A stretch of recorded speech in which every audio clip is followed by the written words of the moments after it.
to the Conquistabores.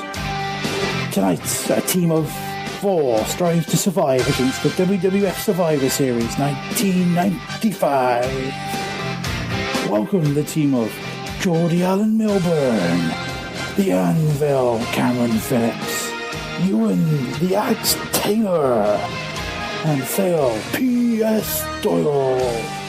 Tonight on the Conquistabores.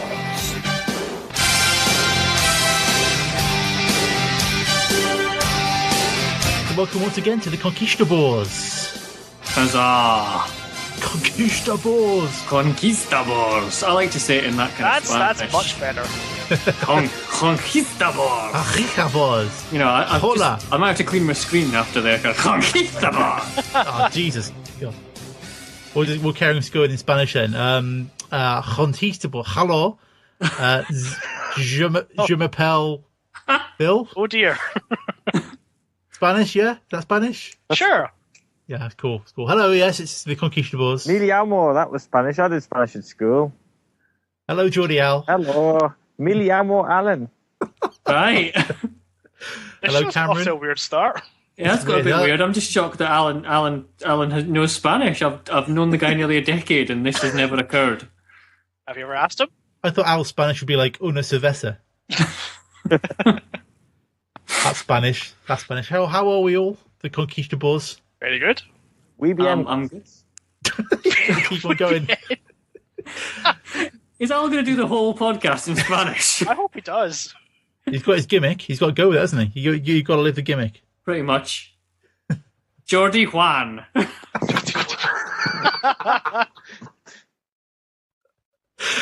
Oh, that's brilliant. That's how nicknames are born, isn't it? Just like Pretty that. much. That's It's it. going to be That's great. it. It's going to be great. It's going to be a great show. Good link, Cameron. It'll be like the opposite of when you remember when Chavo Guerrero had the Kerwin White thing going on. Oh, let's not bring that up. Yeah, but Al's just done the reverse. He's like a white guy pretending to be Spanish or Mexican, whatever. Or Mexican, or whatever he's meant to be. Mexican-y. Mexican, Geordie. yeah. Geordie can. There you go. He's a Geordie can. Whee. There you go. Come for the wrestling, stay for the casual racism. Oh yes. They think casual about it, etc. It's all professional around here. Anyway, moving on. We've got a podcast to do. We've got to talk about wrestling. Wrestling. Yes. Do we want to do this week, what any wrestling things we've done this month? Because I don't think I've done anything kind of properly wrestling, apart from watching the network every now and then. I'm still waiting for the network to come out in the UK, really. I know it's going to be, you can fiddle around with settings and do all this, that, and the next thing to get it over here at the moment, but I'd rather just wait until it's an official thing, and then I can just get it easier. I did read some of it is coming for apparently SummerSlam because, well, the performance thus far in America has not been great. It's a bit worrying for what I read. Oh, see, because they had that investors report, didn't they? That kind of knocked a load of money off their finances and stuff. Yes, like $750 million gone in one day. Oops. That's nothing to Vince. That's pocket change to him, isn't he? He'll be fine. $2,000 suits. He'll be fine. It was always going to be like a difficult project because it's kind of like it's never really been done before. I don't think like the NBA or the NFL or anything like that have put like every single part of their product up online and sold the rest of the broadcasters. I think it's typical Vince, bloody mindedness to actually want to just go ahead with it and do it. And Oh, don't say that. Because you can apply that same logic to the XFL. And the WBF. Yeah, and look how well they turned out. yeah, but those weren't wrestling related. Lex True. Luger was doing it. As we all know. I repeat, as we've covered before, yes. So what are we actually talking about this month on the show? I do have something to add before we move on, sorry. Oh, for God's sake. Sorry. I watched the Ring of Honor New Japan shows that happened over the last couple of weeks. Are they good? I've heard good things about them. They were absolutely fantastic. They were absolutely brilliant. And another example of why, if you hate what the main people are producing, there's always good wrestling. You just need to go look for it. Like there was the Chikara Pro one was this weekend, wasn't it? It was their comeback. I was quite interested because they gave like a free ebook. Well, if you did sign up to their website, so you can get introductions to a lot of the characters in it and stuff. And I was like, oh, I quite fancy, like, I think that'll be quite interesting for the boy to watch. I can send you the book if you'd like it. Oh, the ebook, I already got it. Oh, very good. It's free, for crying out loud. This is a very good point, yes. I just jumped on it straight away, so yeah.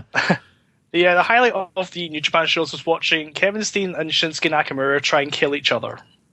That sounds beautiful. And succeeding for the most part. What, they're actually dead, are they? No, they're not dead, but there was a spot where Kevin was just slamming Nakamura, doing power bombs onto the side of the ring apron, which is never fun to watch. I think I saw a gif of that. It was like his power bombed his head onto the actual edge of the apron, like it's clearly trying to break his head off. It's quite amazing. Do we need to acquire those? Shall we say? Yes, I think you should legally acquire them via Ustream, or if they do come out on DVD or on demand, I believe you should pick them up. Or maybe I will. Maybe I will. I can't guarantee anything. Obviously, I'm a cheap ban of Mario Kart this week, so got to get my priorities. Yeah, Phil, you enjoy Mario Kart on Friday. Yeah. You enjoy it. You enjoy. I will. I will. Yeah, I'm sure you will. I will, because I bought a Wii U. When I had the money for it, I bought it. Here we go. Just saying, that's all. I bought Watch Dogs yesterday. That was my thing. Well, you brought that on yourself. Okay. You've only yourself to blame there. Anyway, we're not talking about video games. It's wrestling. Wrestling. Milton Bradley, Karate Fighters, presents the 1995 WWF Survivor Series.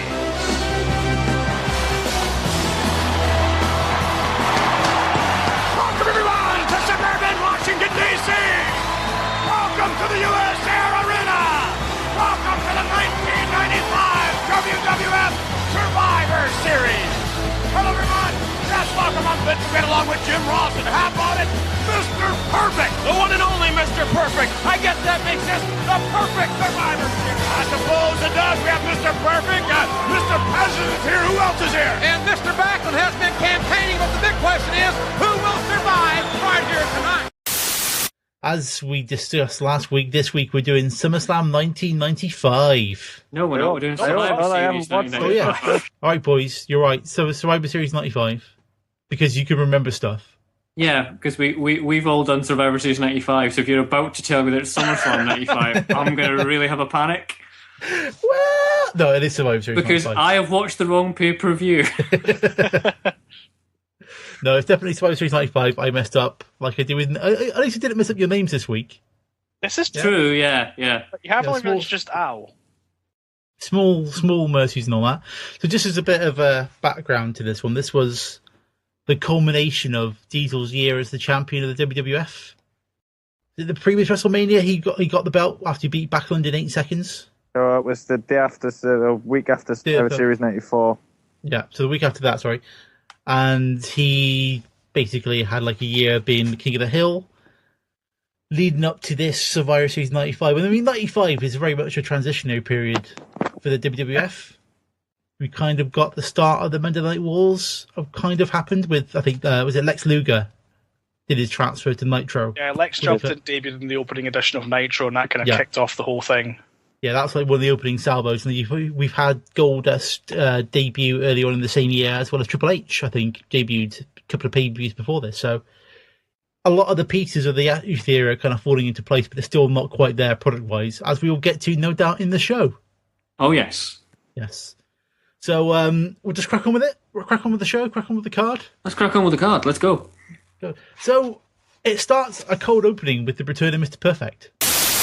Ladies and gentlemen, Mr. Perfect!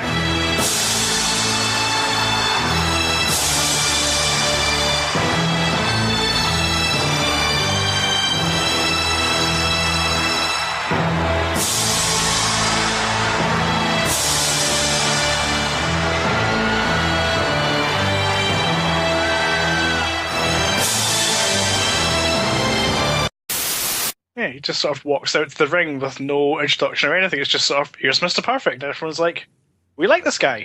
I mean, I appreciate that. I mean, it's Mr. Perfect, and, you know, he's, well, perfect and all that. But it's just a strange opening before we even get to the promo video for the show, which is a decent promo, basically detailing the feud between Bret Hart and Diesel. as it's kind of built over the previous months. Some nice music from the film Aliens I noticed in there as well. Really? Yeah, the music for that bit is from when the place explodes in Aliens.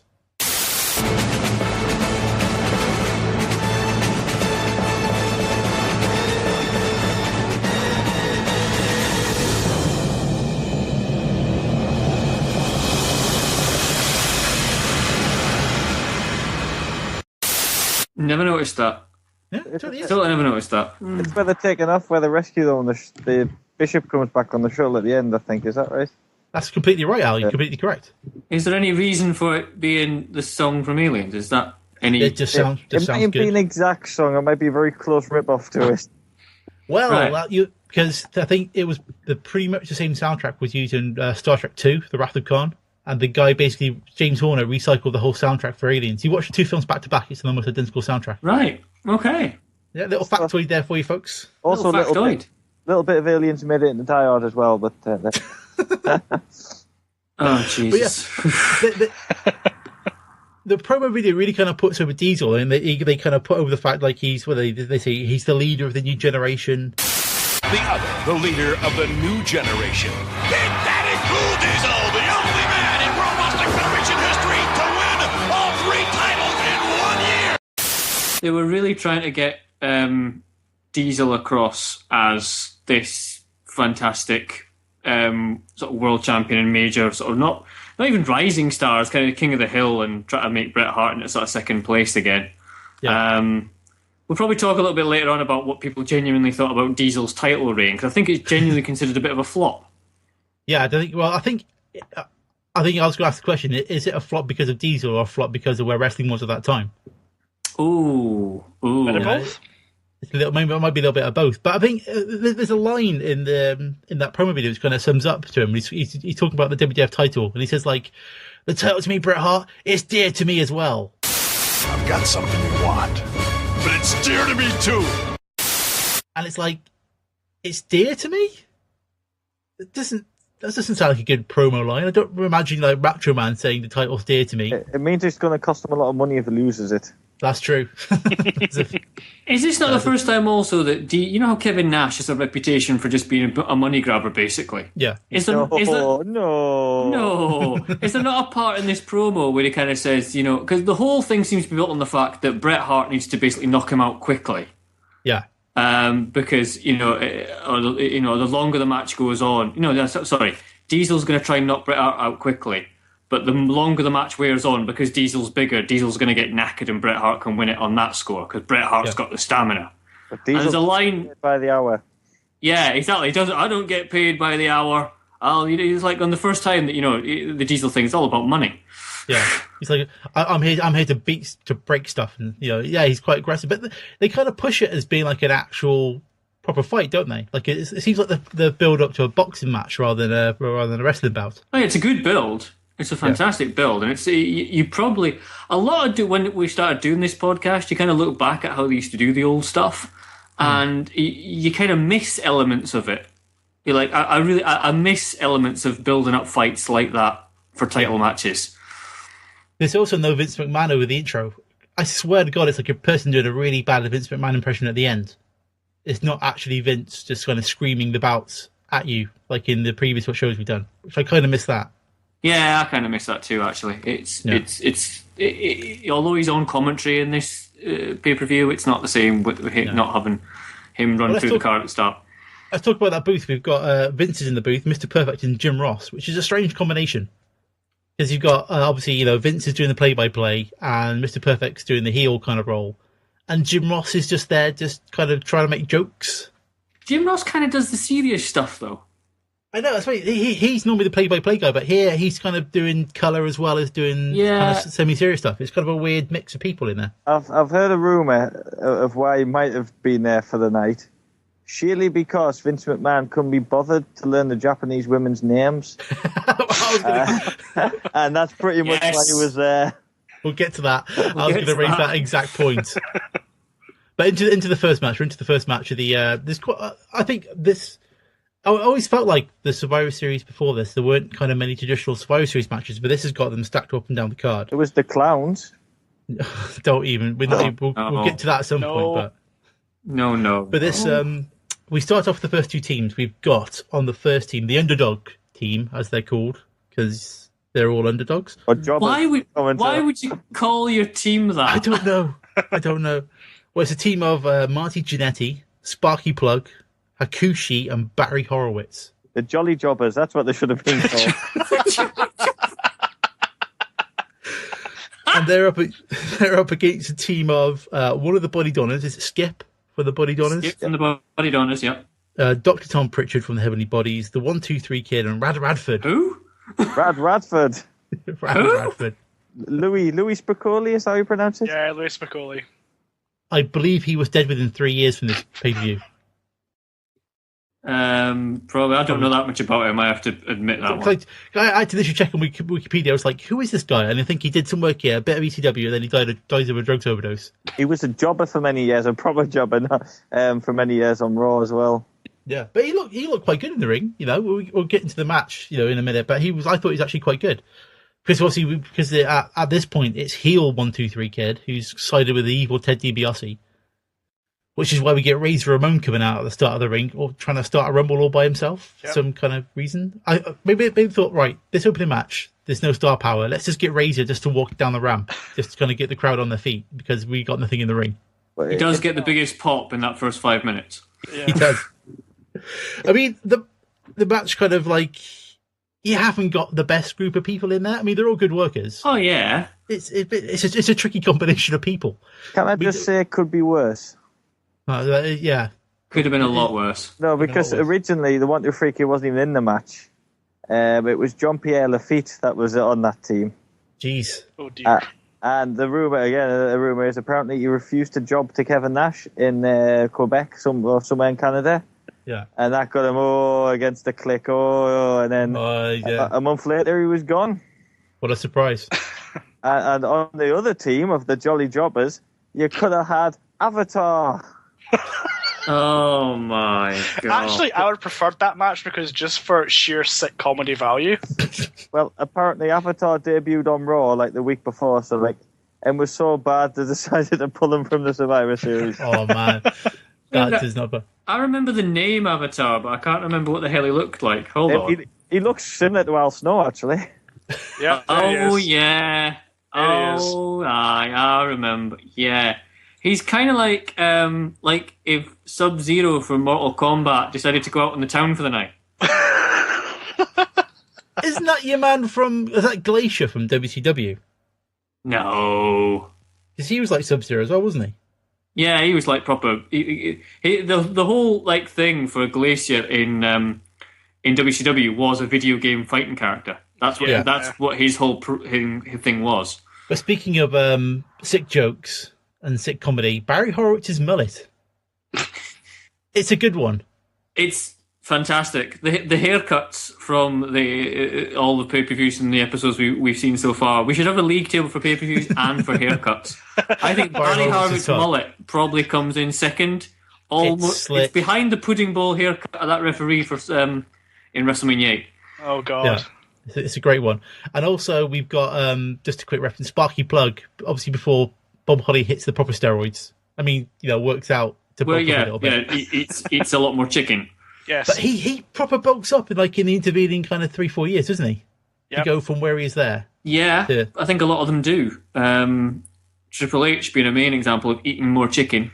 That's exactly what it is. It's the chicken. That's exactly what I think. Also, Perfect kind of lays down his marker for the night by referring to Sparky Plug, saying he's going to put the pedal to the metal.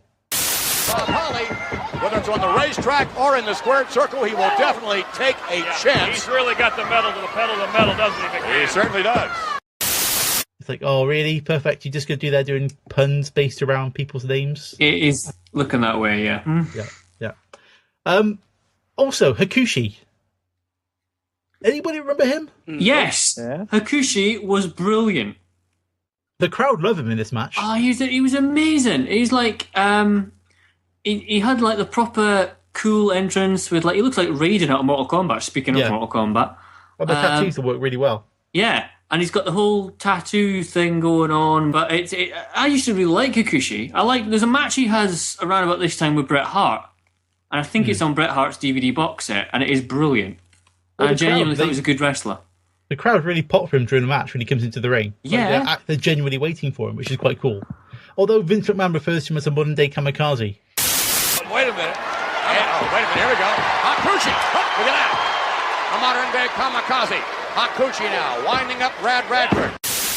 Yeah, they're always going to get that Pearl Harbor reference in somewhere. Yeah, I think you mean ninja, Vince, not kamikaze. They're a little bit different, but never mind. Yeah. And, so they're just kind of rocking through the match. I mean, it's not a bad match. I mean, Pritchard hits a pretty interesting-looking moonsault off the top rope. He does. I'd totally forgotten that. I'd totally forgotten about this match. I'd totally forgotten half the people in this match. Because Tom Pritchard basically ran... Did he not run the development territory for a long, long time? Pretty much. Yeah. I think Steve Austin on his podcast talks about him kind of, helping him through the business quite a bit. He was, if not a road agent, he was like, starting to go towards the developmental side of things to kind of train people. Yeah. Yeah, he was. And then we cut up. It's a decent enough match. Regarding at the start, though, by the way, I'd totally forgotten also, Sonny. Oh, here we go. Now, speaking as gentlemen, right, as gents together, what was I at this time? 1995. I'd have been 14. Was I the only one with a slight thing for Sonny? I can neither confirm or deny that. No? Okay. I have still got my Sunny T-shirt. Really? Yes, she is chalking a pool cue on it. Well, Oh, God. Pictures or it doesn't exist. I will see what I can do for you, Ewan. So what about Razor Ramon watching from backstage, eh? That's crazy, isn't it? yeah, it's the watching the entire match. thing's built around the 1, 2, 3 kid being there. It's only built of the 8 participants in this match. Only one's really important. Yeah. Although, at this point, they reveal that Barry Horowitz is the captain of his team. I was like, what? Yeah, not only is your team called the Underdogs, but you're letting the main jobber With the best take the mullet. captaincy. This Captain wasn't Jobber. destined to win, was it? But the crowd, I swear there's a Barry chant starts for him towards this part of the match. It is. They I've got want a him note in the on ring here saying really the bad. Barry chant is amazing. 3-man to 2 advantage right now for the Body Donis. Can you believe Razor Ramon let the 1, 2, 3 kid get under his skin like that? It's unbelievable. It almost cost him Intercontinental title. Look at that! Almost. Which is, I think, roundabout where Rad Fadford gets pinned mid push-up. He does, yes. I can't believe I just said that. Mid push-up, he gets pinned. Yep. Brad Radford, mid push-up, gets pinned. Yeah. Because he's trying to impersonate a body donor. Then all I've got there is I think Perfect makes a really bad joke, and Vince is like the worst, fakest laugh ever. Oh, when you say anything can happen in the World Wrestling Federation, now I know what you mean. And then the mullet gets pinned by a leg drop. I mean, what's all that about? Yeah, did I put that? Yeah, I did. I put down, pinned on a leg drop. I know it's by Question I know mark. putting the 1, 2, 3 Hogan. kid over, but come on, it's like it's a thing. I think a leg drop from Hogan is different from a leg drop from the 1, 2, 3 kid. About £150 worth of difference there, I think. Yeah, well, yes. Well, there's that, yeah. So, which means that Jannetty stands alone. Jannetty stands alone, yes, against, is it 3 of them? And I can't remember. I think No, so. just 2 of them. Just 2 of them. Just 2 of them? Two of them. Just the 2 of them. He's got Skip left, and he's got 1, 2, 3 kid left. Yeah. And I kind of put a note here that there's it seems to be some really bad timing. Like Jannetty's timing seems off completely, and then he kind of nails a really good looking top rope powerbomb. Oh, that was insane. I remember watching that live, and it was just... I never saw a top rope powerbomb before. No, it was like still. I don't think you'd see many people doing that move, even today. Like, it's probably one of the banned moves, I believe. Top rope powerbomb. Probably going to be on the banned list. It's one of those moves you really have to know what you're doing. Yeah. Yeah, so you can attract yourself to Marty Jannetty. Yeah. God bless him and all that. point. Well, I feel really sorry for Marty Jannetty because he was always kind of in these kind of matches when he came back, wasn't he? Yeah. If he wasn't wrestling Shawn Michaels for the Intercontinental title and getting a decent one out of that, he was in these kind of matches in which he was dependable, was entertaining, but you knew he wasn't never going to win. Well, is that down to they couldn't really trust him because of his problems with the drink and all that? Well, it's probably that. I think he probably suffered a lot. Is there not the story that Marty Jannetty tells that the original plan was apparently for both him and Shawn Michaels to quit on the same day. Well, Michaels said, "Yeah, I'll do that." No, I won't. Yeah, it's just they were going to quit on the same day, Yeah. and then apparently Shawn said, "Oh no, I'll talk to Vince about it. I'll just tell him that we're both quitting, and we're both walking, and we're not getting enough respect, and that's it." Okay. So then a couple of days later, apparently Vince walks up to Jannetty and kind of goes, "Well, Shawn tells me you're quitting." So it's like, Michaels, dickhead. yeah. So God Shawn bless basically the said, "Oh, I Heartbreak need to Kid." talk to Mike's for quitting. I'm staying." And I don't think he ever recovered from that. No. God bless him. But I mean, he holds his own enough through this match. We get a kind of a Psycho Sid run in, Yes, we do. and because everybody loves Psycho Sid. Well, it's not so much a run-in, it's more of a lumber down the aisle. Really. A meander. But it's a good heel finish, though, isn't it? It's a good kind of building up that heel stable of DBRC, 1, 2, 3 Kids, Sid, and all that kind of thing. It works as a finish, I think. It works as a finish, yeah. It introduces Sid for later on as well, I think. Yeah. Then we go backstage to see how annoyed Razor Ramon is, smashing the TV up. Yeah. How angry is he? He's really angry. Did you not see the video before the match when he fast counted him? Yeah, I know. I got that, and that was on the Raw before. But, I mean, I'm sitting there watching it kind of going... This is his best friend, and he's betrayed him, and he but he's picked up a meaningless win in a 8-man tag. Why would you go mental like that? You'd be a bit annoyed, but you wouldn't go smashing televisions unless you had major anger management issues. Well, it is Scott Hall, isn't it? So true, yes. He thought there was alcohol in the telly. Oh, yes. Speaking of Razor, we get a promo now with his team later on in the show. On what a team group of people they are. Yokozuna. Yep. Dean Douglas. Yeah. The Dean, yeah. the Dean of Douglas. The Dean Douglas, which is Owen Hart as well. You know, that kind of great tag team with Jim Cornette kind of skulking around the background. When did this concept come into play? Did Gorilla Monsoon come up with this? I couldn't remember. He did. Apparently so. And it was the wild card. What did the wild card concept hope to achieve, apart from getting a storyline of, can they trust each other? Can they trust each other? It just seemed really odd. Yeah. And it didn't seem to be mixed up enough. It was just like 3 heels and then one face. You want it to be kind of a bit more jumbled, I would have thought, but, you know. Never mind. We'll get to it a bit later when we talk about the actual match itself. I had to keep really, really a big track of who was on what team when I was watching that match. Yeah. I had to seriously go, oh yeah, he's been a little, what's again? Is he, is it, no, yeah. But anyway, we'll get to that in a bit. And it's made even worse by the fact Jim Cornette's managing both teams. Yeah. So That's really confusing. But anyway, we're on to the females match first. Although before that, I don't know if it was on all of the thing because it was on the network copy. But Michael P.S. Hayes turns up to sell some T-shirts. No, that wasn't on the one we had. Oh, that's probably for the best because it is one of the most cringe-worthy things you'll see in your life. He just rocks up. It isn't when he laughs twice, is it? It's not that one, is it? No. Yeah, that one. Yeah, he's like, all right. He's just kind of like blandly looking off screen to go, am I off? Well, am I off? Oh no. It's a terrible moment. It's horrible for him. He's like, one of the Freebirds, one of the most, important tag team members, possibly ever. And he's like shitting T-shirts in the ring as like some people go down to the match. It's not good. Not good. No. How low he has reduced himself. Yeah. Mind you, if you'd have told him that a few years later he'd have been having his ponytail hacked off on a flight back from London. by a man who on this evening is sporting the same perm that Brian May has. Oh man. Then yeah. Cameron's laying the boot in. Right, so we're through to the women's match now. So bear with me 1 second. I will try to pronounce all these names. We haven't got Jim Ross. We need him. Jim Ross. We have got the team of Bertha Faye, Aja Kong, Tomoko Watanabe, and Lioness Asuka. Yep. Brackets with Harvey Whippleman. Versus Alundra Blaze, Kyoko Inoue, Sakai Hasagawa, and Chaparita Asari. Well done. Oh, look at that. Hey. Who else was surprised at the fact that Alundra Blaze got her name in fireworks as she walked down to the ring? Me, kind of.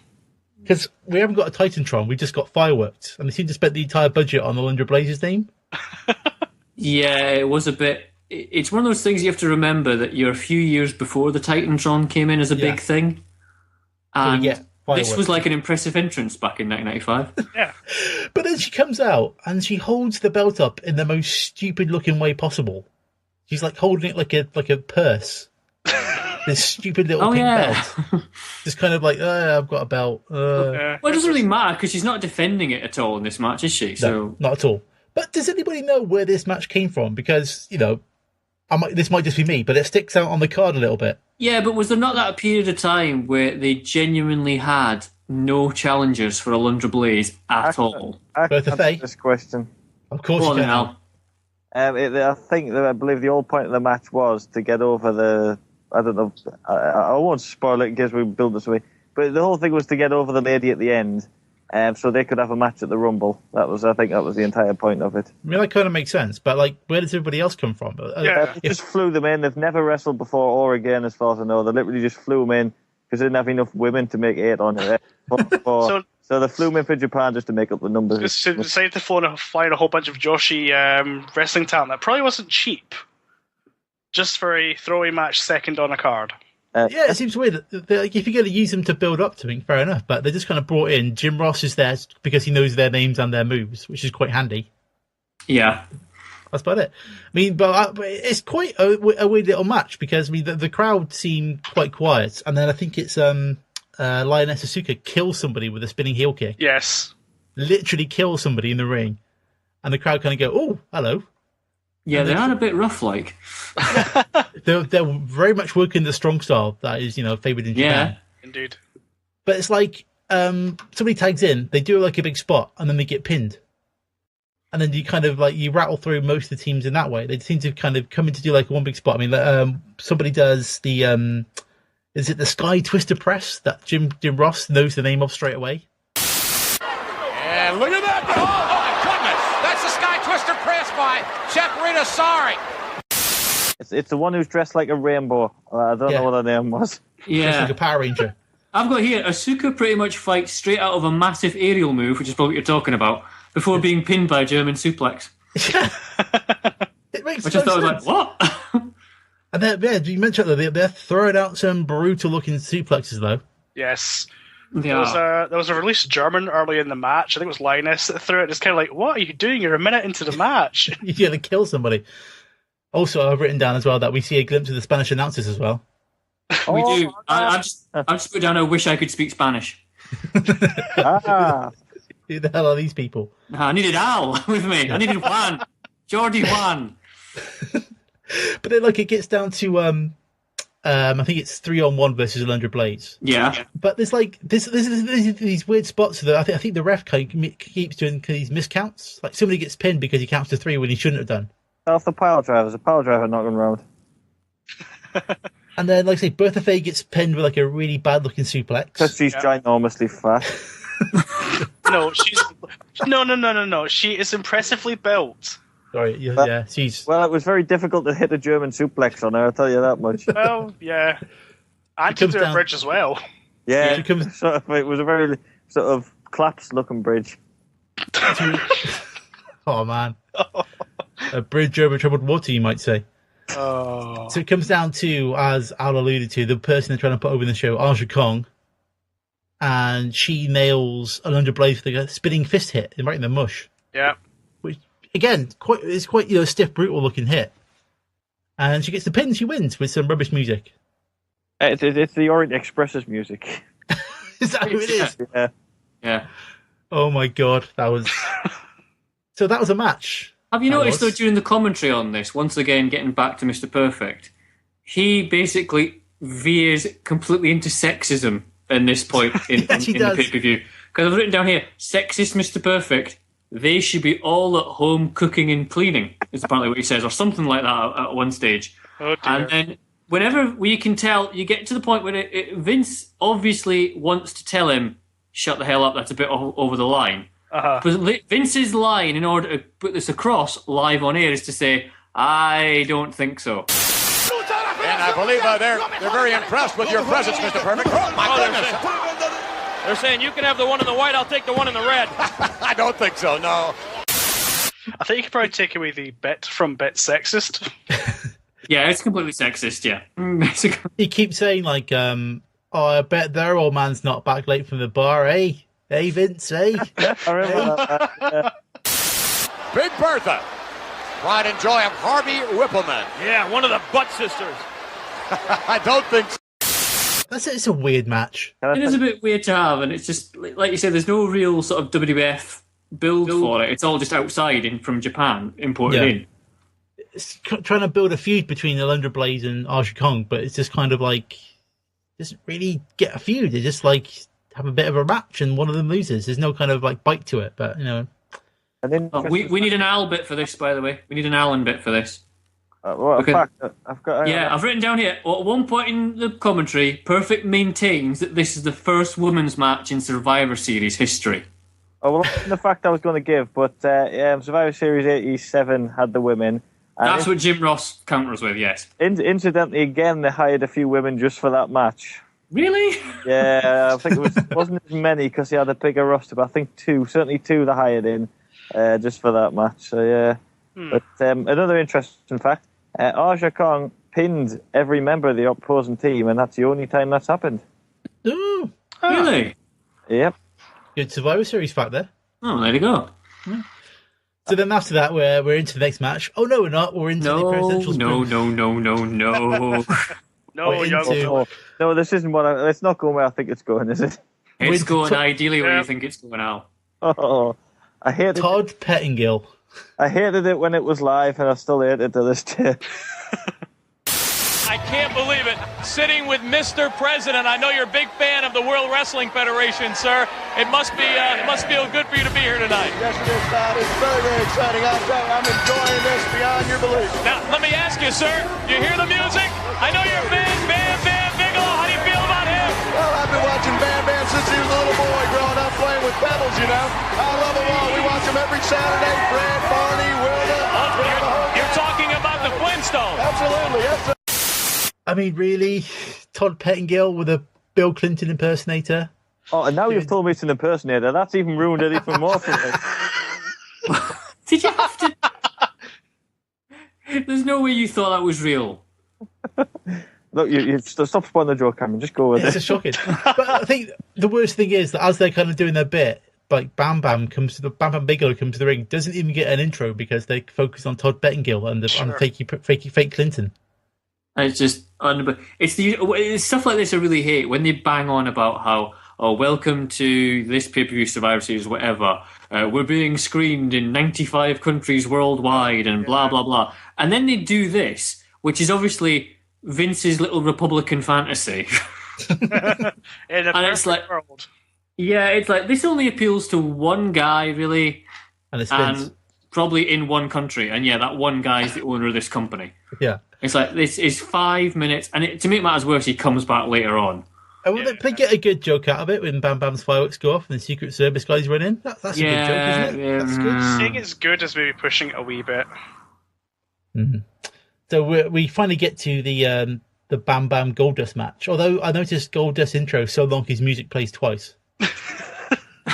Yeah, it's a bit goes on a while. Was this Bam Bam's last match before he left? Yes. There you go. There's the voice of knowledge there. Yes. Old Oracle. So he put over Goldust on the way out, didn't he? Advertised for the Royal Rumble, but he wasn't in it. Do we know why Bam Bam left? Well, it's probably due to the old buddies backstage, by the sounds of things. Didn't win King of the Ring, did he? That's his problem. True. But he puts over Goldust quite well in this match. They really kind of put over Goldust as like quite a tough character in this match because he's kind of throwing Bam Bam around and he's dominating him quite well, which isn't difficult. It's hard to do considering his size. It is hard to do, but the offensive moves in this match are pretty much boiling down to Bam Bam's got his headbutt and Goldust has got a punch and an uppercut. Don't forget the Bulldog at the end. Yeah. Yeah. Nobody told Goldust it wasn't a Survivor Series elimination match. That's a sort of lame finishing at June the match, not the. Yeah, I mean, at this point, I think he debuted. Was it at the SummerSlam that year? No, No, it was in your Yeah, later house. than that. The In Your House. October, he beat Marty Jannetty. Of course he did. Oh, hasn't- Janetti. Although, we gonna do? at that point, nobody, well, I certainly didn't know when I watched it, that Goldust was wearing the wig. I mean, maybe people in the know did, but I didn't. So he came to the ring, took his robe off, still had the wig on, and everything, you know, expecting to wrestle, and then he just whipped the wig off, sort of thing. So I remember that debut. It was good. He was an interesting character, Goldust. Obviously, they talk about him kind of being that initial character that did those kind of slightly more risque plot lines that the Attitude Era would, you know, be full Yeah. of. Yeah. I think the automatic assumption, I think, was that Goldust was gay, wasn't it? You He think? was either gay Yeah. or extremely fabulous. Yeah, pretty much. Did you know also that, how should we put this? Goldust Golden Globes were on show. Yes. I think is the polite way of putting it. I'll have to find a picture of that for the Tumblr, I think. His Golden Globes and his Oscar were definitely on show. He was very excited to be there. I was uncomfortable. How do you think Bam Bam felt? Well, See, this is where the brain scan would have been required. Oh, man. oh god. But I mean, Football done. it's a decent match. It's a decent match, and they kind of work their way through it, and off they go. Sure. And we're back to the box, because if you've got a skit with Bill Clinton, what more do you need in there? You need Bob Backlund Oh god, Wow. no. getting his lines wrong. And for another thing, your question is irrelevant. What I want to find out, what I'm out here to do, is ask you what the heck you're doing here. Do you consider yourself one of the 8,000 irrelevant employees of the federal government, sir? The thing is, Bob Backlund at that stage was given a gimmick of a gibbering old man Yeah. who just preferred the good old days. And Yeah. you know, when you look back and you think he was probably given that because he was a gibbering old man Yeah. And who now he's thought just better looking of the at good gimmick. old days. That they just basically went, oh, let's give Bob that. We'll give him a year's contract and just make him ramble on at people. Yeah. That'll be fine. Aye, there you go. Stick him on Sure. television. Yeah, Bob just rambles on at people. Get a camera. But Jesus, that is as much satire as I can take in one wrestling show. I mean, that is it. Please God, let it be enough. We'll see if that is enough later on in the show. I doubt it, but we'll see. Is that Well, a to bit be- of Sonny sitting on his knee, or is that later on? That's the next bit, and that's the only bit that's forgivable because Sonny was there. But the next one, we're into one of the big feuds of that time, which is The Undertaker and King Mabel. Ugh. What a feud. Can I give a Survivor Series fact again? Go for Go it. on, Al.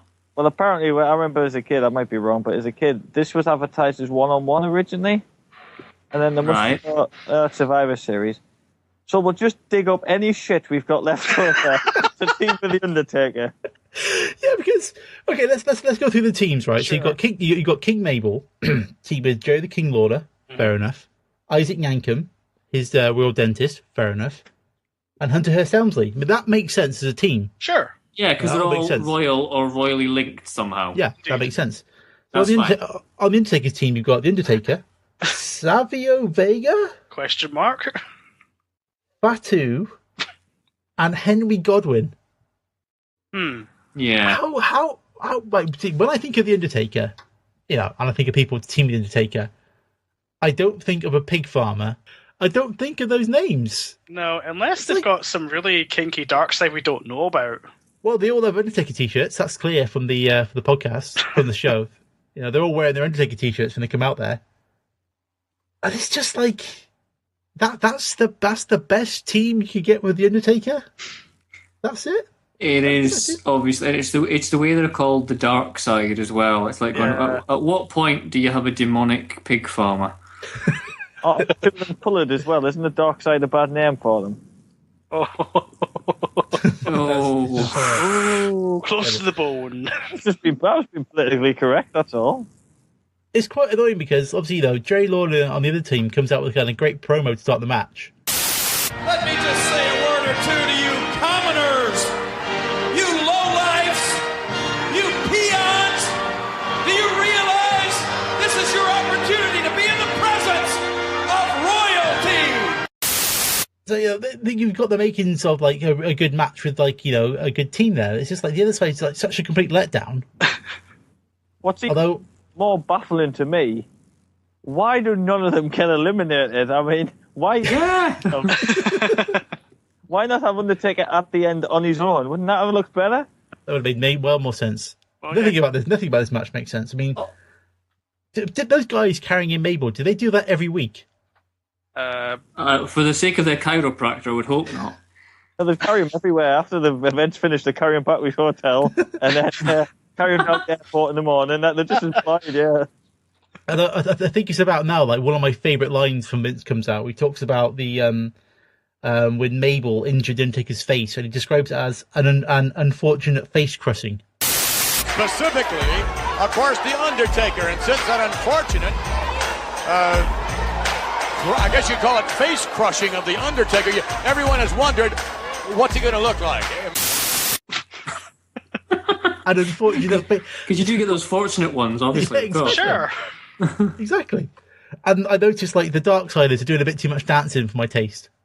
You know, for a team called the Darksiders, you thought they'd have said, guys, just don't dance. Don't dance, don't threaten to slop people, don't have cuddly pigs. In fact, just don't turn up for the match. That's the best thing you can do. Yeah. And then, like, the gong hits and Undertaker comes out. I mean, that's good, though, isn't it? I mean, the Undertaker entrance is always special. Yeah.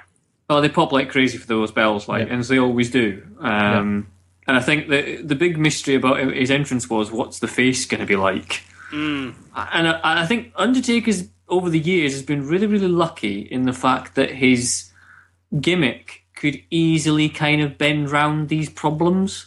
Yes. Like, if he was injured for a while, he could disappear, and, he's disappeared like a ghost. Oh, he's vanished. Like Rumble 94, to a set, as corny though it was, his character kind of survived that. Well, that's the fact there. I think this is good timing.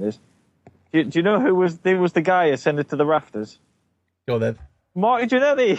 Hey! Jannetty. Oh, man. But what I kind of made me laugh at this bit is that the commentary booth seemed completely unable to recognise what a mask is. The Undertaker with some sort of, I believe, protective gear, maybe, I'm not sure.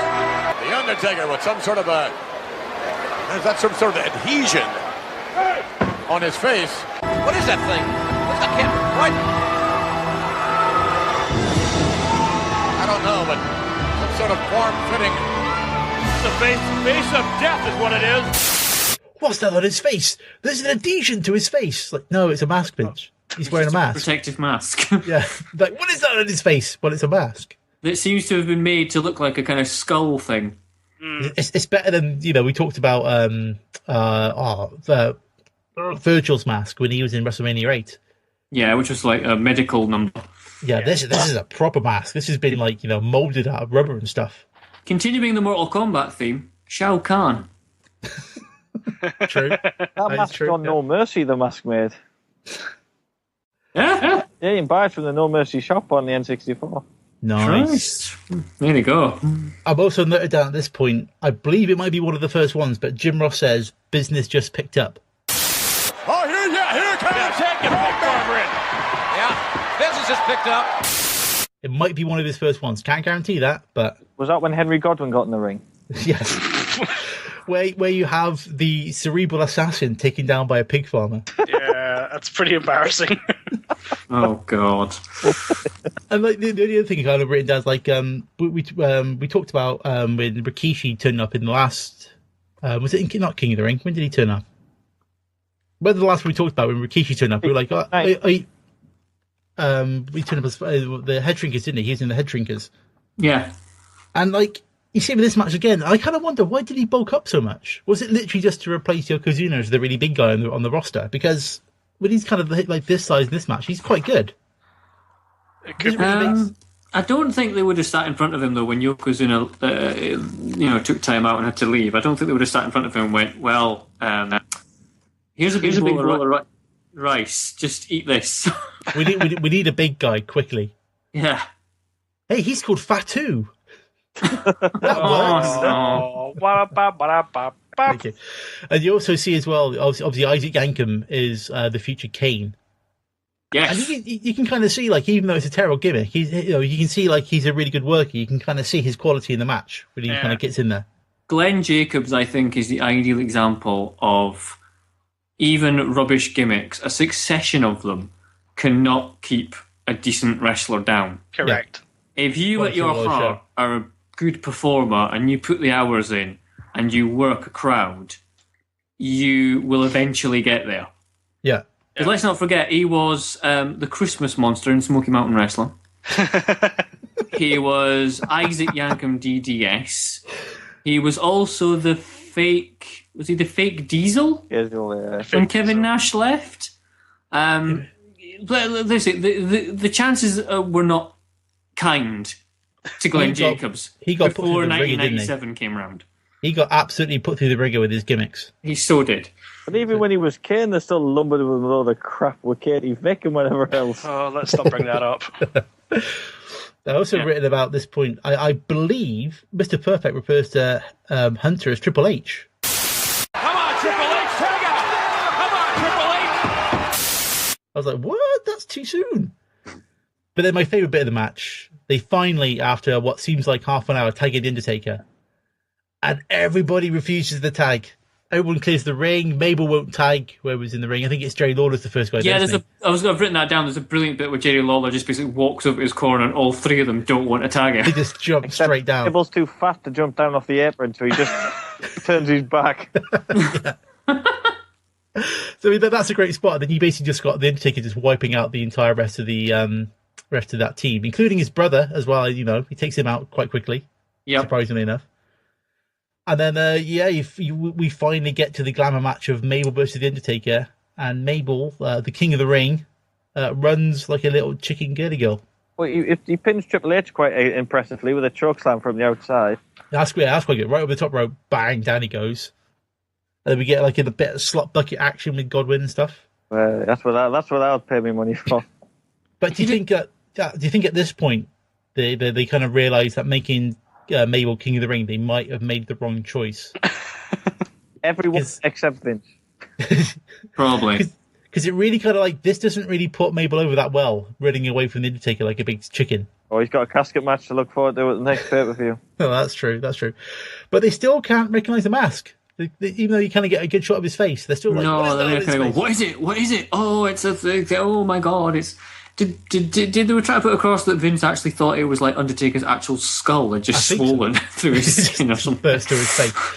And then, like, I think this kind of exemplifies like how much like the Undertaker just will not break kayfabe, because you get the other team, they're all high-fiving, they're jumping around, and he's just stood there, just being the Undertaker. Which is why he was so brilliant. Yeah, he just does not break. That. Doesn't break it at all, does he? No. Jigging it down with Fatu, imagine that spot. Oh, hearing me. I mean, so that's just like that. It's just basically an easy match to get Taker back in and put him back over again, isn't it? That's all this match is, really. Pretty much. I mean, I've written down here as well, you truly don't look at Triple H in this match and think, yeah, future world champion right there. Well, he's stuck with that gimmick. He's stuck in a feud with Henry Godwin. Yeah, but exactly. You don't look at him and think, yep, there you go, that'll be it. But once again, I suppose he had the talent, didn't he? So yeah, again, he could survive those gimmicks and kind of ride his way to the top. Yeah, pretty much. He had good friends to get him there as well. Yeah, true. I think he was he not carrying cases for Shawn Michaels at this point in life? Yeah, I think he's doing everything for him. Yeah, pretty much. Yep, so we're out of that match into a Bret Hart promo that we all love. Yeah, is this the one when he mentions Wayne Gretzky? Yeah, it is. That's exactly what I've written down there. Yeah. That's like, what? Nash gets a promo, bit daft, but, never mind. Yeah. A bit more of the face wildcard team with Ahmad Johnson walked in, just flexing his pecs for no reason at all. Like he's just there, just kind of flexing with Shawn Michaels, just flexing his pecs like a big muscly man. Because that's pretty much all Ahmed Johnson really was. That's what he did. Just a real big muscly guy. That's pretty much it. So he's obviously part of Shawn Michaels' team. We've got Shawn Michaels, Ahmed Johnson, the British Bulldog, and Sid Justice. This is heel Bulldog, isn't it? Yes, it is. Yeah. It's Cornet Bulldog. Yeah. Going up against Yokozuna, Owen Hart, Razor Ramon, and the Dean Douglas. Is it the Dean Douglas or just the Dean Douglas? No, it's the Dean Douglas, isn't it? Makes no sense. I think. It's a good job his parents thought of that name. I mean, they could have named him something like Shane. That would just be stupid, wouldn't it? That would just be stupid, yeah. I was trying to find the promo he did in ECW before he left for WWF. Because I seem to remember something about how he basically got on the microphone at an ECW show, said that he was sick of ECW and he was going somewhere he could wrestle, and then walked out. And then he turns up in the WWF with the most ridiculously stupid teacher gimmick. It's not. I mean, for fans of the Genius, it's not bad, but it's kind of going nowhere, isn't it? You can't deny, like, he's a great talker on the mic. He saw that in this video promo. Like, he's a great talker and everything, but he's just kind of not served well by this gimmick. Not at all. No, not at all. Yeah. So they're all coming down to the ring. Yokozuna, I think, is at probably one of his biggest sizes. He looks massive in this match. He does look like some kind of mountain, but he'd kind of lost the monster aura by this point in life, hadn't he? Yeah. Well, this is now him. He's in the tag team with Owen Hart, isn't he? He's kind of lost it. He's out of the main event picture. He's kind of just being marginalised. The last show we did for King of the Ring '93, he was an ultimate big heel monster at that time, and now what's this, like 2 years later? He's just kind of mid card now. Well, they talk about Ahmed Johnson slamming Yokozuna. It's like how quickly they forget Lex Luger. You know, do you not remember the Lex Express? Yeah, totally. Yeah, was that only done to basically override Lex Luger completely? I assume so. Yeah, it wouldn't shock me. Yeah, and there's also another borderline racist comment from Perfect. Gets another fake Vince laugh. Oh, does it get? I don't think so. And he just kind of goes, ha ha ha. And then that's it. Kind of moves on. But this, obviously, again, we had the return of the Dente Guerrilla. This is kind of like Shawn Michaels coming in, and this is the big start of his face push, isn't it? This is the kind of build to WrestleMania 12, where he kind of becomes the big top name of the company, because he's got rid of the mullet, he's got his proper hair, proper long hair. Yes. So, he's all kind of this is them starting to kind of put like a big push by him. They talk about him being beaten up at the club and how tough he is. They're kind of really kind of talking him over the mic, aren't they? That story, by the way, have you heard that story about the club when Michaels gets got beat up? I think so. I think it was Jim Cornette, actually, funnily enough. I watched a video a couple of days ago with him describing the story. And apparently, part of the problem was he was in a bar with Sean Waltman, X-Pac, and 1-2-3 Kid in this case, and the British Bulldog. And the story goes that Sean says it was 9 Marines. Everyone else who was kind of around and eyewitnesses say it was like 4. But Sean basically was trying to get in this little car that they'd hired, which had the fold-in seats. And apparently, Sean kind of badmouthed these Marines. They hauled him out of the car and started beating him up. Sean Waltman didn't want to get out of the car because he knew he would get beat up. And British Bulldog was trying to get out to help him, but because it was one of them cars with like the 2 doors and the fold-down seats, he couldn't actually get out. The Bulldog just stuck trying to get out of the back seat. I can picture that with his big muscles not being able to move. Yeah, pretty much that was it. And apparently that's what Jim Cornette said. Yeah. That was what actually happened, and it was hilarious. And Bulldog would have gone to save Shawn Michaels and even the odds slightly more, but he couldn't get out the back of the car. Oh, bless. Anyway, carrying on. I think this is one of my favourite matches on the card, because there's some great kind of little moments. There's some great kind of heel tag team work from the bad guys team, including Razor. He's part. He kind of plays up his heelish kind of sides every now and then, and there's kind of good work on that side. Just kind of get some heat on the faces. It's not a badly worked match. It's okay. It's always going to be really difficult because obviously there's no defined heel team and there's no defined face team. Yeah. So it is all about. It's a team match based on individual personalities. Yeah. So it's always kind of hard to put that across. So a lot of they do try. You're right. Razor does kind of like amp up his heel bit for a little bit. So not a bit where he kind of chokes Michaels in the corner. Yeah, they kind of do that kind of work, don't they? Yeah. One of my favourite bits was when Michaels and Razor kind of get into the ring. Razor kind of points up and says, "We can't fight. There's no belt." Yeah, which references the ladder matches. Yeah, I thought that was a great little touch, that, because he's just kind of like, you can kind of see like that's the kind of clique in the ring. I think the clique actually eliminates Dean Douglas at one point as well. Yeah, out of the Federation as well.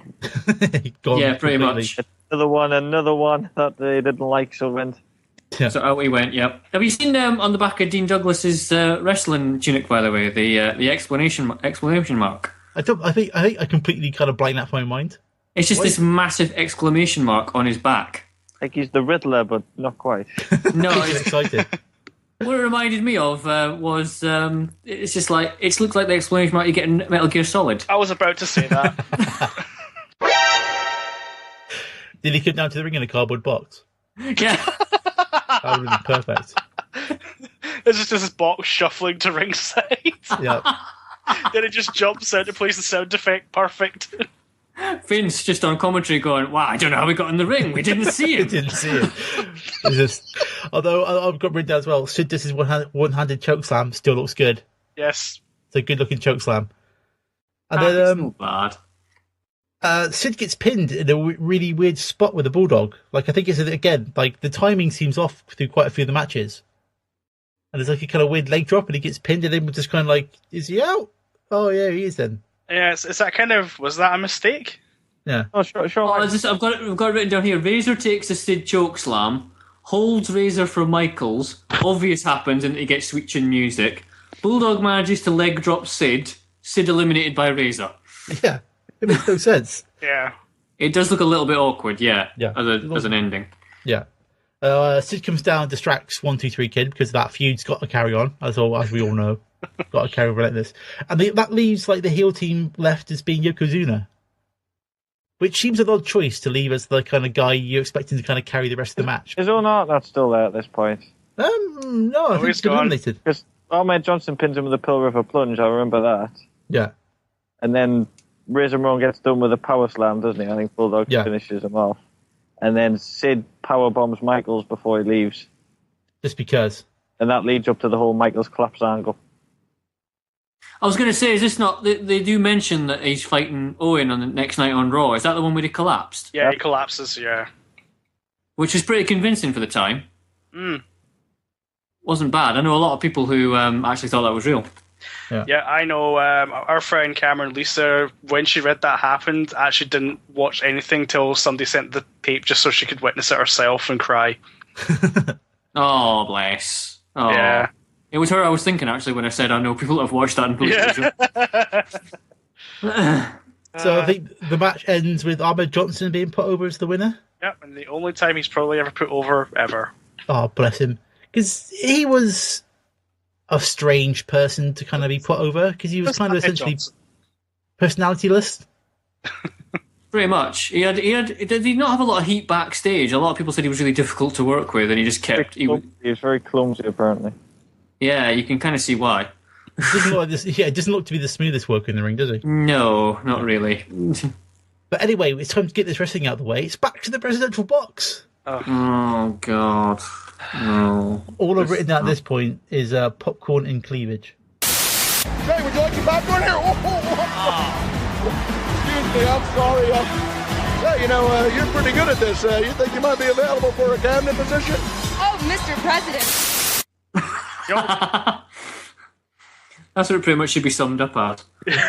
well, that there is it's just a vision of the frat humour that's to come down the road, isn't it? That's just like that's the kind of level we're going to be working on now for the next few years, boys. It did involve Sonny and her cleavage, so 14-year-old me was very happy. 14-year-old thinking, why can't I be popcorn? Why can't I be the President of America?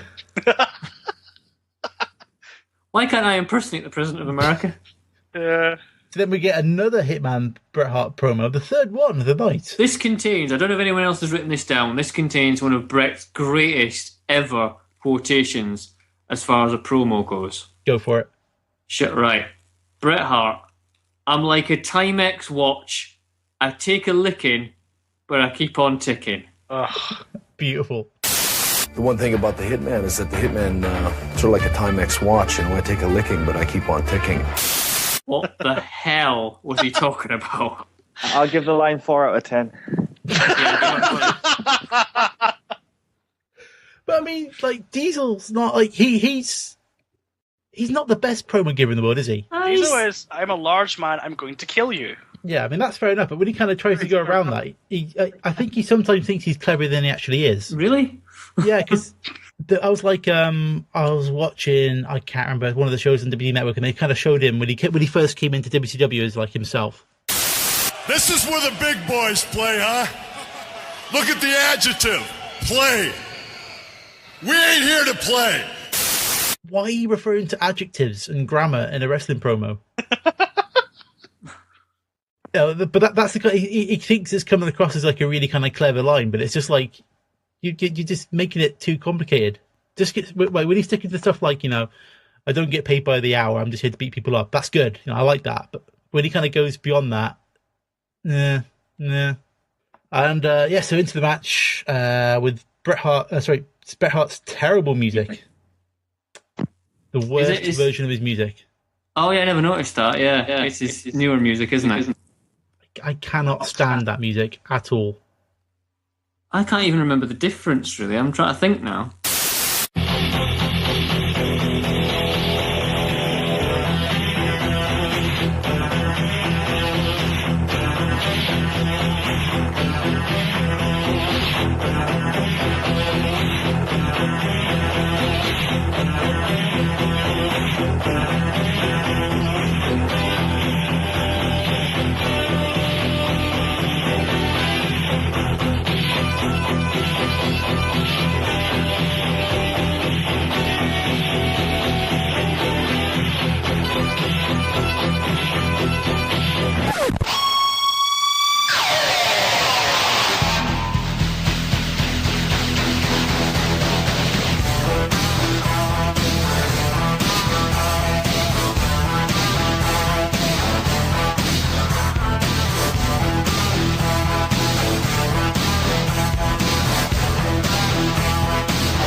They're into the match.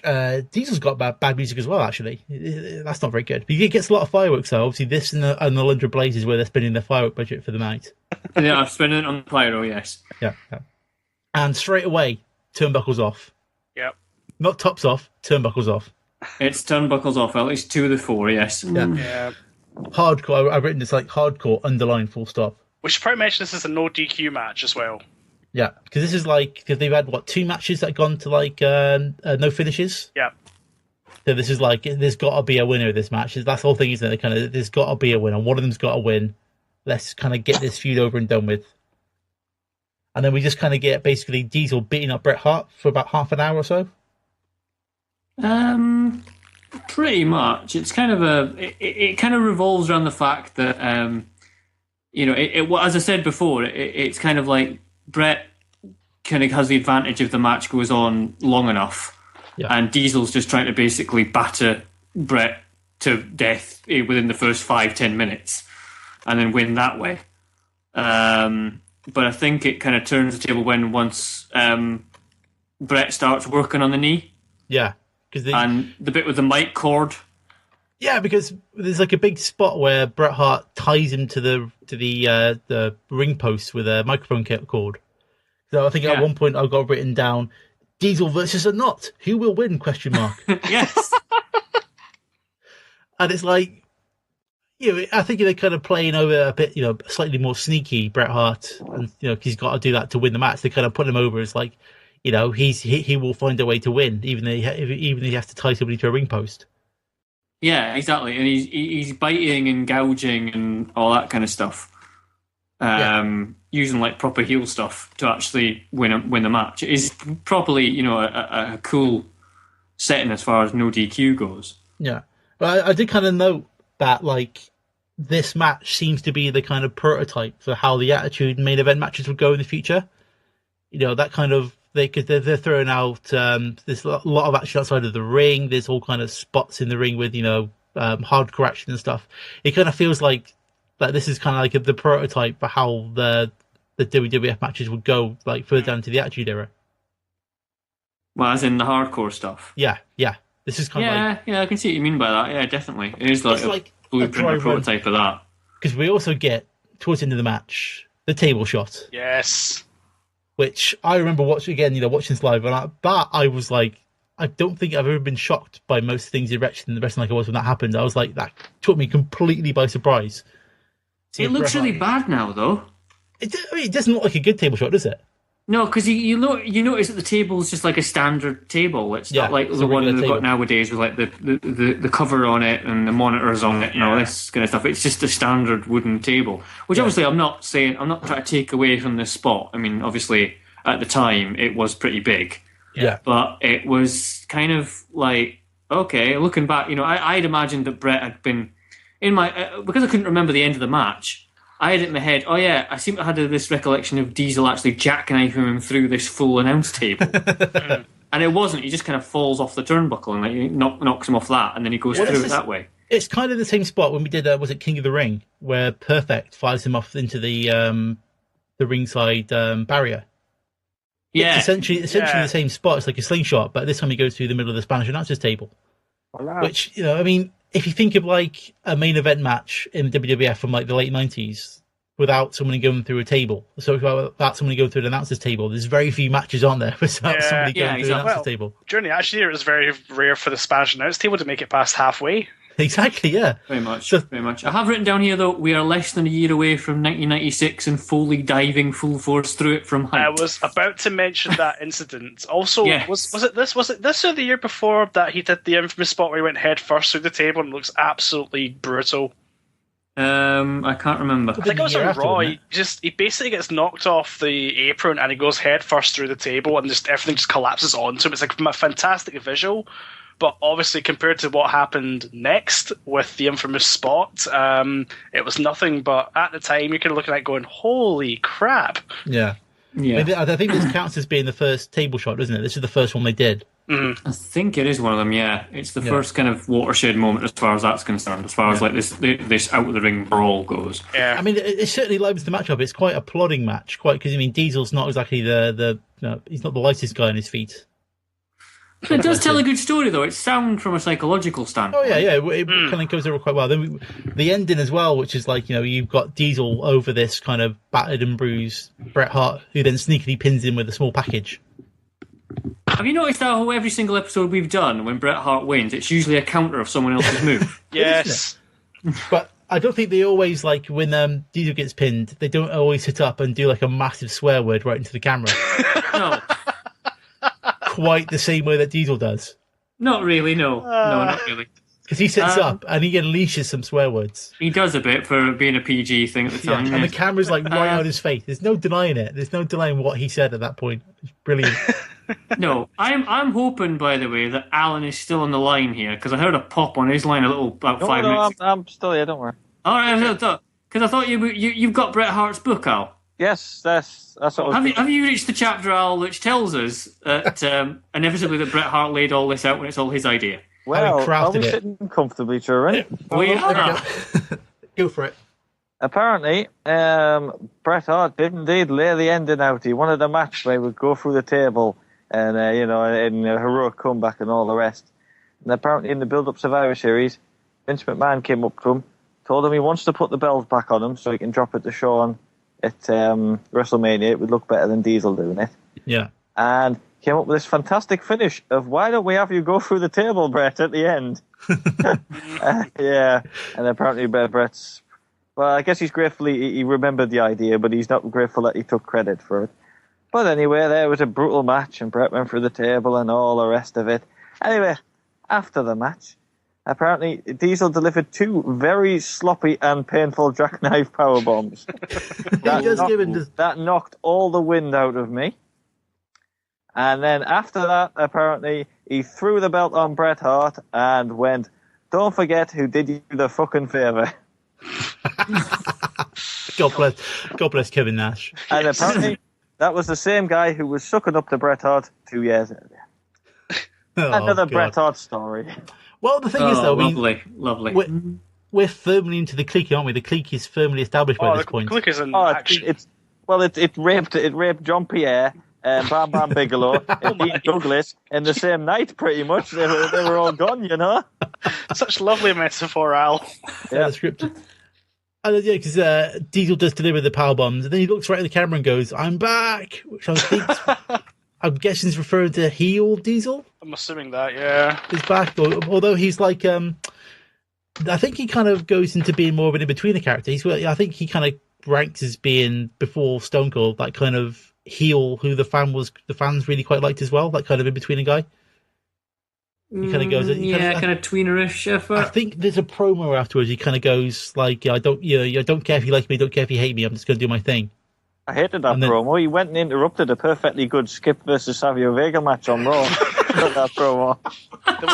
The word's perfectly usable. I've never been described those two before, ever.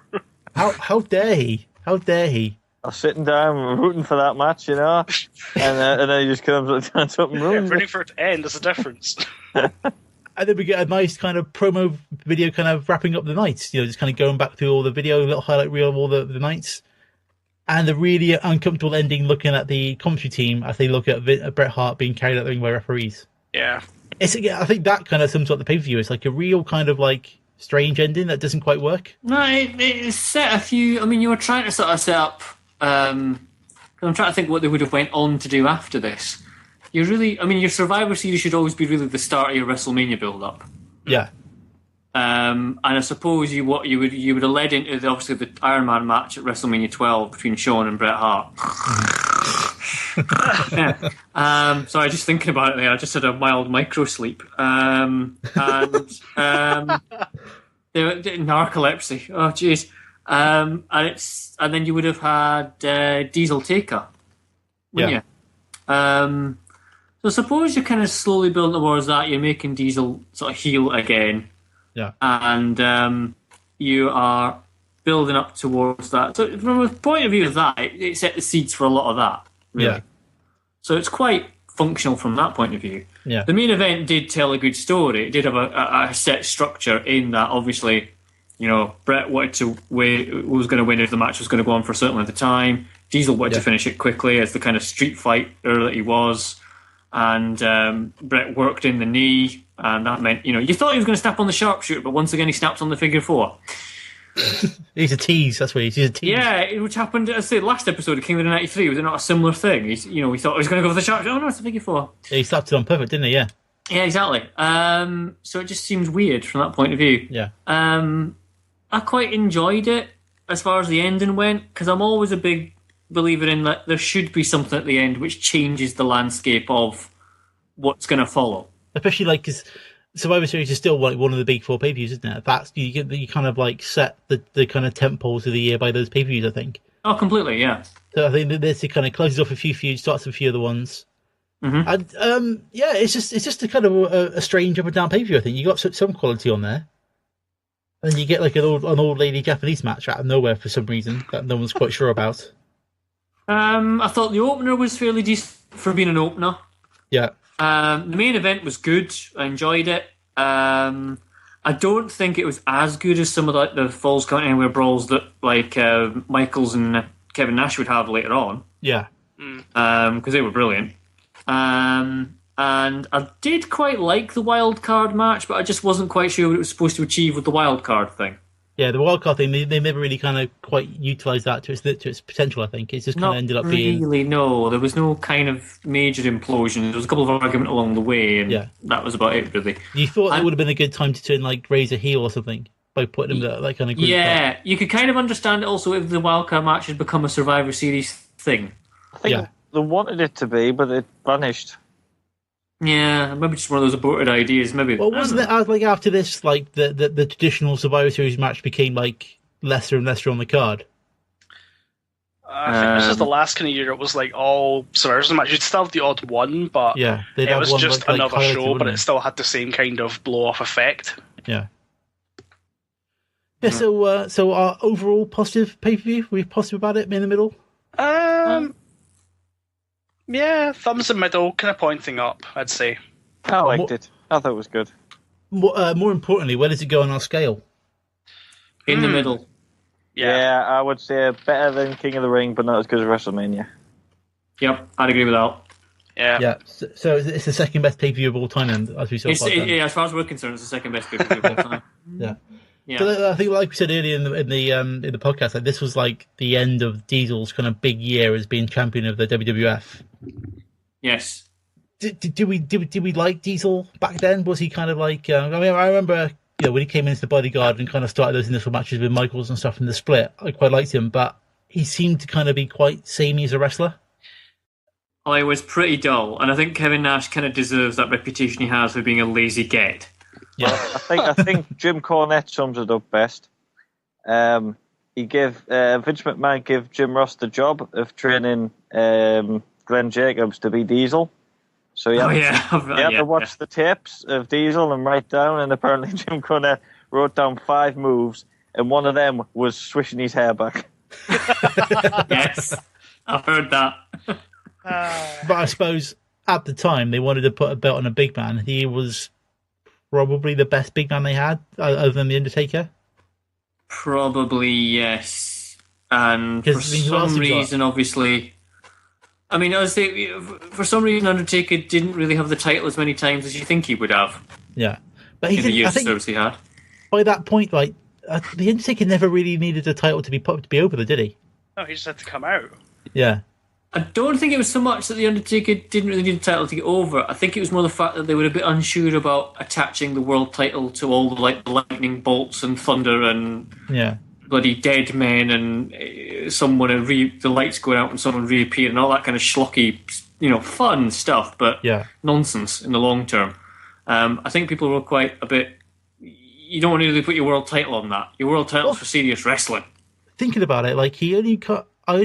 Was it like when he became the American Badass that he got more titles? Yes.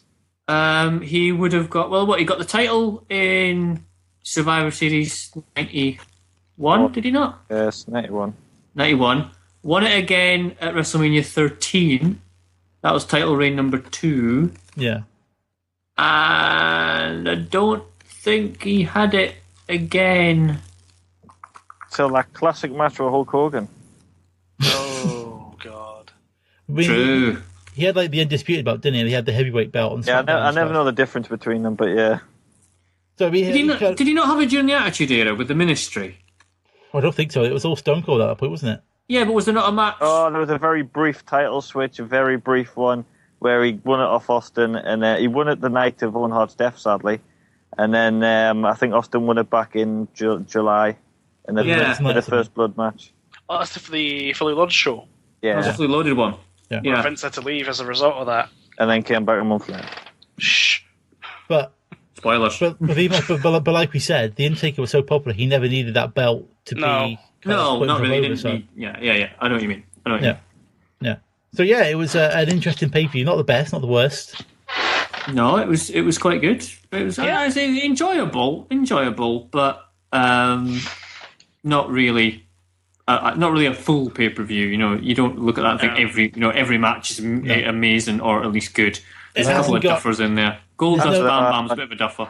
Yeah. I liked it. I still do to this day. I like it. Well, I like Survivor Series just anyway, Yeah, but there's no match on there with the quality of like the Piper Hart match at WrestleMania 8 or No, there's no sort of like major turnstones. There's no classic, but it's still good. Yeah, it's alright. Yeah, it's not bad. Not bad at all.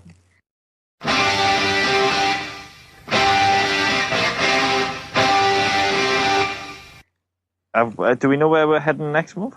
Well, I was going to say, we've done 3 WWF pay-per-views in a row. Mm-hmm. Is it worth us seeing what was going on in WCW at the time? Why not? I'll hang with that. Yeah, I'm going to find it incredibly hard to attain a copy of these, I think. But which one are you suggesting? Well, I was looking to see what pay-per-view happened this very same month in WCW to literally see what was happening at the same time. I like that. A mirror image of what was going on at the other side. It would be World War III, I'm guessing. Oh, God. Exactly right. World War III. Oh, no. So I think we should go with that, see what's happening with the competition. That's the Battle Royal, isn't it? It's the 3-ring Battle Royal. Fucking hell. Because I'd be interested... We have to do this show now. Because I'd be interested to kind of go down this route, because it was after this pay-per-view. I think my parents cancelled Sky not long after this pay-per-view. So I didn't get... we cancelled Sky Sports. We weren't watching the WWE pay-per-view. So I kind of started watching Nitro on DSF. Nitro was on TNT on the UK Sky. Oh, right, no, you could get Thunder and the pay-per-views on one of the German satellite channels. It was DSF, I think. I did not know that. I kept trying to find them, but something else I kept trying to... Yeah, I bet you did, Al. I bet you did. So, there was some rather odd adverts during those shows. Usually it was WCW Thunder followed by 3 hours of hardcore pornography. This is exactly what you want. So I kind of started watching a bit of WCW, so I think it might be a good time just to kind of have a look at a few of their kind of pay-per-views, because it was always hard for us to watch. I don't know about you guys, but it's always hard to watch those shows because they were never really broadcast. We had the Saturday morning WCW show that was on ITV. Yeah, you did it. Yeah, WCW Worldwide was on ITV on a Saturday afternoon. Yeah, yeah, but we never really got the pay-per-views because they were. No. I don't think anybody carried them over here. To be honest, no.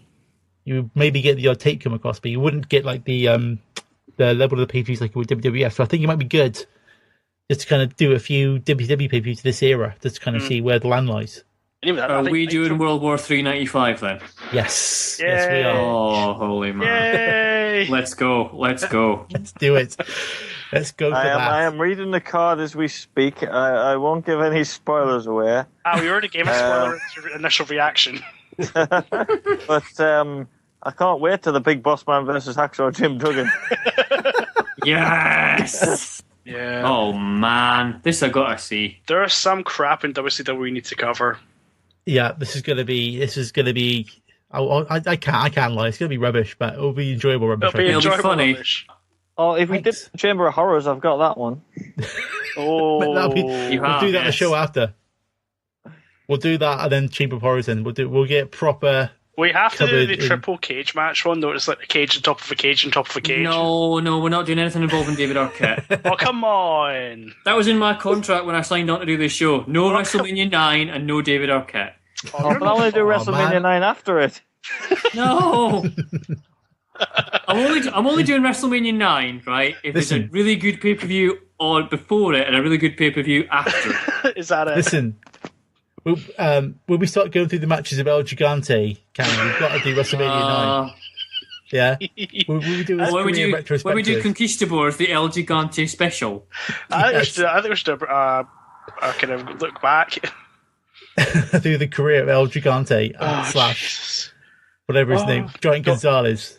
I'm just looking for the entry list for World War III, and there's some amazing people we've got to look forward to. Only a big trade Bart, that's what I'm looking for. He's my pick to win it. You've got everyone's favourite German dancing superstar, Alex Wright. Das Wunderkind, Alex Wright. There you go. You also got anyways, the Yeti. That's next time, spoilers. That's for the next time. Yeah, calm down. Cool the jets, boys. Go on, podcast gold. See you next time. Well, that was a good podcast, fellas. It was. Yeah. If you want to discuss our thoughts on this, to hit us up on Twitter at Evil Ninja Phil for me, at Triple H for Cameron, at Wandering Ewan for Ewan, yay, and at Geordie Allen. Yeah. Yes, for Geordie Al. And we'll talk about wrestling on the Twitter. Or on Facebook, facebook.com/The Conquistabores. Yep. Or theconquistabores.tumblr.com. Indeed. Lovely. I don't know if you've been checking out the Tumblr, because I've been going through searching for Japanese wrestling pictures and just reblogging them on there. I have noticed that, and I approve. Thank you. There's lots of wrestling gifs on there. It's amazing. Yep. So, yeah, do it. And then maybe drop us some feedback on the next pay-per-view, World War III, 1995, if you fancy it. Oh, man. It's going to be absolute car crash. How many times is the phrase that this is fucking bullshit will be spouted? Place your bets now. I'm going to say lots. Lots. Good number. And lots. A metric ton. A metric fuck ton. See if we got that to look forward to. I may regret saying this, but do you think there's enough material there from a WCW pay-per-view to get the full podcast out? Oh, I think there's plenty, Al. I think there's plenty. I don't think there is. I don't think there is. Al, there's 3 rings worth of it. But it all happened so quickly, just like my love life. I mean, it's just... Oh. Here we go. There's a great preview for next week, folks. So we'll see you next week with World War III, WCW style. For the shortest podcast we'll ever do. Bye. Bye. Bye. Adios.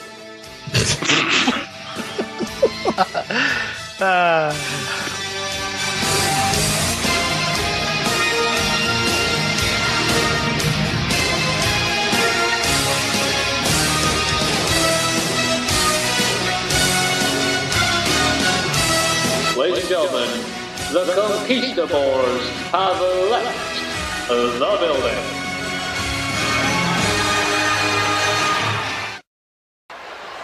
I don't think so.